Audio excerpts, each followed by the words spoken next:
It's Friday. Sorry with all of the issues that we've had getting these videos to Facebook while away at camp. We are so thankful for YouTube. Today is the last day of camp, and hopefully we can get the Facebook situation figured out when I get back. If not, keep checking out my YouTube channel. You are stinking awesome. That's the letter U, the letter R, stinking awesome. Or you can check out the church's YouTube page at the Village Church at World Golf Village. Proverbs 10:27 says, "The fear of the Lord adds length to life, but the years of the wicked are cut short." Fear in this case refers to respect, and respect is one of the toughest things for teens to learn. Respect for facilities, respect for adults, respect for authority, respect for each other, and respect for God. But that's not the focus for today. On this first Friday of June, we are talking about growing older with grace. Does the thought of aging make you anxious? If so, it's time to re-examine your value system. With God, the contents are more important than the package. And in order to make peace with your wrinkles and your gray hair, you must first come into agreement with the one who made you. Ultimately, it's not the number of days in your life that count, but rather the quality of life in your days. Jesus' first miracle was turning water into wine. As we read the story in the second chapter of the Gospel of John, note what the host of the wedding reception says in verse 10. We'll pick up the story in verse 8, just after Jesus has had the stone water jugs filled. Then he told them, "Now draw some out and take it to the master of the banquet." And they did so, and the master of the banquet tasted the water that had been turned into wine. He did not realize where it had come from, though the servants who had drawn the water knew. Then he called the bridegroom aside and said, "Everyone brings out the choice wine first, and then the cheaper wine after the guests have had too much to drink. But you have saved the best till now." Did you catch that? Everyone brings out the choice wine first, and then the cheaper wine after the guests have had too much to drink. But you have saved the best till now. That can be the story of your life too. You don't have to suffer from gerascophobia, which is the fear of aging, and I know I'm probably saying that wrong, but keep fighting, keep growing, and keep moving forward. Listen to the words of Caleb in Joshua 14, verses 6 through 13. Now the people of Judah approached Joshua at Gilgal, and Caleb, the son of Jephunneh, the Kenizzite, said to him, "You know what the Lord said to Moses, the man of God, at Kadesh Barnea, about you and me. I was 40 years old when Moses, the servant of the Lord, sent me from Kadesh Barnea to explore the land. And I brought him back a report according to my convictions. But my fellow Israelites who went up with me made the hearts of the people melt in fear. I, however, followed the Lord my God wholeheartedly.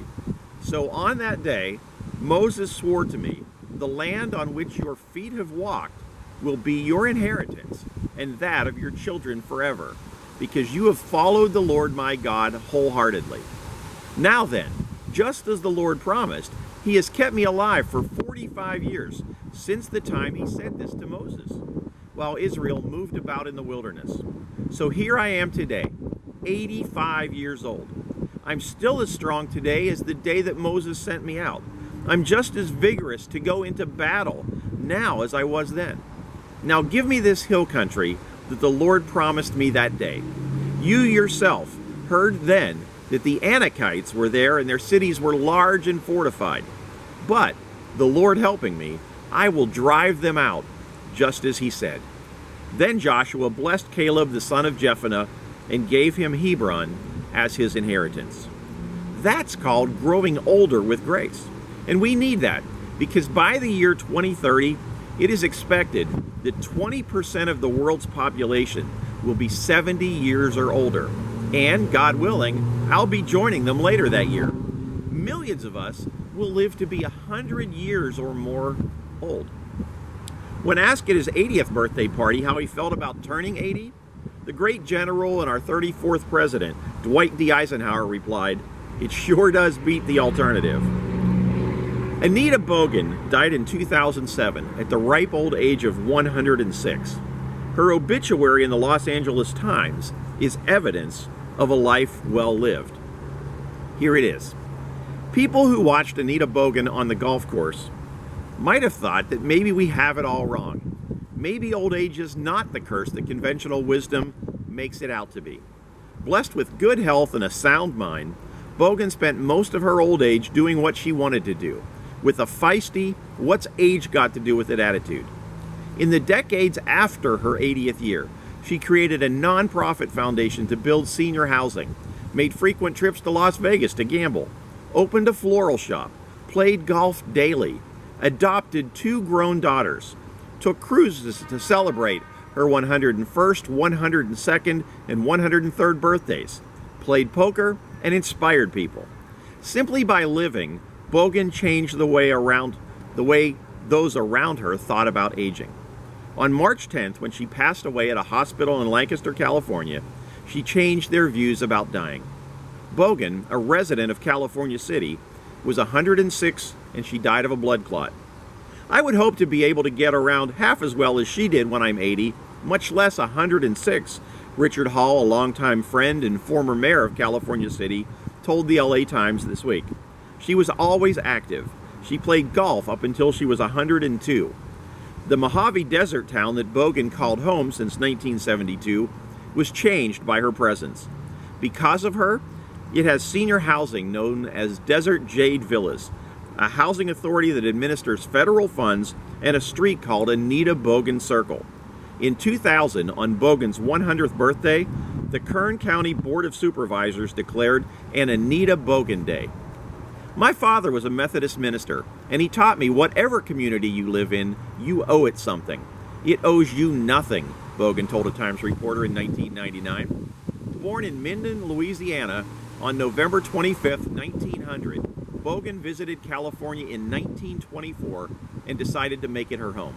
She followed her love of flowers and eventually found work in a floral shop. An entrepreneur, she ran a transportation service for African American railroad workers, opened her own floral shop on the 56th Street and Avalon Boulevard in Los Angeles, and ran a wedding chapel in the garden of her home. For their events, African American celebrities all went to the Black Florist, and she was pretty much it during the time, the 30s, 40s, and 50s in LA, said Dee Dee Kennedy Brown, Bogan's cousin. She had pictures with Nat King Cole, Josephine Baker, Lena Horne, Johnny Mathis, you name it. As a child, Patricia Martin treasured the time spent in the floral shop and home of Auntie Anita, the wife of her step-uncle. Martin's mother passed away when she was 18 months old. I always thought she was a rich, eloquent woman, Martin said. She drove a Cadillac and she wore hats. That's fascinating for a child. And all those pretty flowers and the way she could talk to people, she was just special.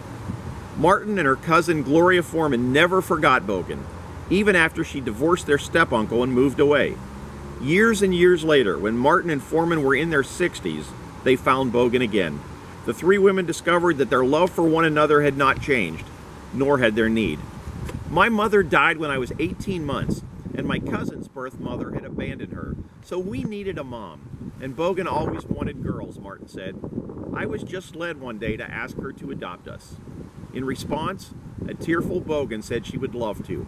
In a 2001 ceremony conducted by a minister, Bogan adopted Martin and Foreman, a symbolic act that confirmed their mother-daughter bonds. In addition to Martin and Foreman of Los Angeles and Kennedy Brown of Playa Vista, Bogan is survived by a goddaughter, Helen Scalern of Houston. This is the greatest thing that has happened to me in my whole life, Bogan told a Times reporter after the adoption ceremony. The women who had grown up without a maternal figure now had Bogan, someone they could talk to about anything, who listened, encouraged them, and often made them laugh. It was quite a relationship, Martin said, one that I thank God for on a daily basis. Before finding Bogan again, Martin thought growing old mostly meant sickness. But years after her 100th birthday, Bogan was still taking cruises, staying up late in the ship casino playing the slots, and making friends with the cabin boys. In her community, Bogan was a respected resident, one whose views were sought and valued. For For 15 years, Bogan pushed for the construction of senior housing in a town that had none. And when she was in her 80s, Bogan helped form a nonprofit agency and persuaded property owners to donate the land that was needed. She ignored the naysayers who questioned the need for such housing. And in 1993, Desert Jade Villas was opened. Bogan's efforts also led to the creation of a housing authority in California City. The agency serves as a conduit for federal housing funds. So many seniors applied for the housing that there was no way to accommodate them, and officials started looking at the probability of building a Desert Jade 2, Hall said. In her 70s, Bogan took up golf, and at 98 was still in love with the game, playing 5 days a week with a 76-year-old golf partner who was, she joked, just a pump. I love the outdoors. I love to fish. I love to sit out at the park. Any place, she told the Times. But it's fascinating to get that little ball into the hole, and it's relaxing.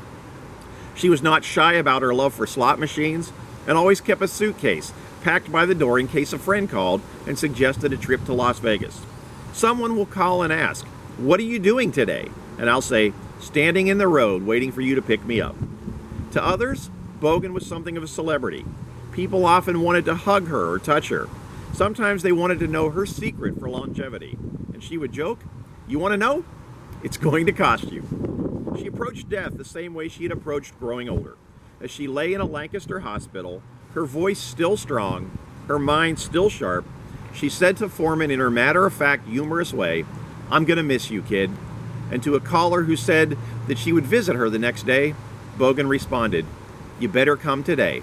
I won't be here tomorrow." She knew, Foreman said. It was okay. It wasn't sad.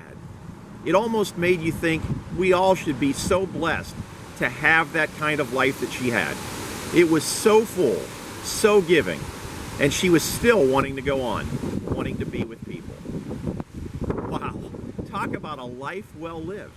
By her attitude toward life, Anita changed the way people around her viewed aging. And as we look at Proverbs 3, 1 and 2, we see that the Bible doesn't just promise long life, it promises quality life. "My son, do not forget my teaching, but keep my commands in your heart, for they will prolong your life many years and bring you peace and prosperity." And Proverbs 9, 10, and 11 tells us, "The fear of the Lord is the beginning of wisdom, and knowledge of the Holy One is understanding. For through wisdom your days will be many, and years will be added to your life." The secret of enjoying the aging process is to build a close relationship with God and live according to His principles, not just existing, but truly living. That's the word for you today. Pray for us as we return from camp today and we re-enter the world. Pray that the lessons planted in our lives this week will take root and grow in both our students and our leaders. And we look forward to seeing you this Sunday for worship at 9 or 11 a.m. at the Village Church in the World Golf Village next to Walgreens on Passetti Road.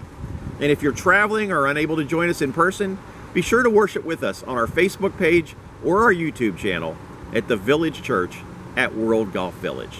Have a great weekend.